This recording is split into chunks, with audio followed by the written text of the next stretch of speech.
Thursday's proceedings are expected to focus on pre-trial logistics, including setting a possible date for the start of the eagerly awaited trial. The basis is going to be, let's check the state of readiness between the parties. How many witnesses do you have? Let's exchange witness statements. Are there any other individuals that would need to be called so that when we say that the trial must start on this day, there's nothing which is going to hinder any of the two parties from going ahead. But from the part of the accused, go and do your consultations and then come back and say, are you ready to plead? If you're going to say not guilty, then can the first witness go into the witness box and start delivering evidence in the date in which the trial date will be set? Zikalala believes this is going to be a lengthy and technical trial once it gets underway. From the side of the state, it's quite a serious case, but one which will be difficult to prove, especially if you look at what you call causation, the causal link. But for the act of Ms.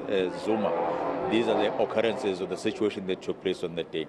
If there's nothing that says from her side, these are the type of communications which were taking place, this is how I instigated individuals to be part and parcel of the July unrest, then it's going to be difficult from the state to come back and say this is what caused the whole process to go.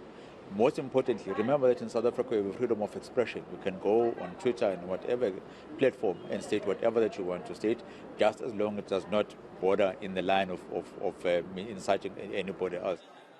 The National Prosecuting Authority says it took this long to charge Duduzile Zuma-Sambudla because it needed to find experts in collecting, analyzing and investigating social media posts. It's a unique case, complex in nature in the sense that reliance on the investigation and evidence is based on social media posts. It is technical investigation. It is investigation that some of the parts of the investigative process had to be outsourced in terms of experts on social media because SAPS doesn't have an expert in social media. The accused believes the case against her is weak.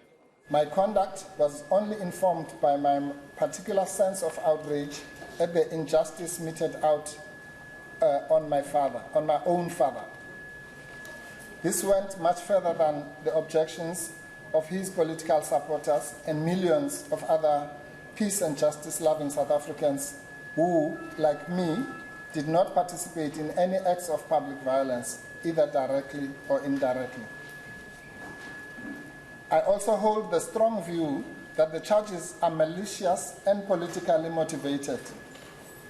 They are aimed at settling political scores with my father by the current regime. Currently, there are more than 60 alleged instigators charged in connection with the 2021 July unrest. Siphamandla Goge, Durban.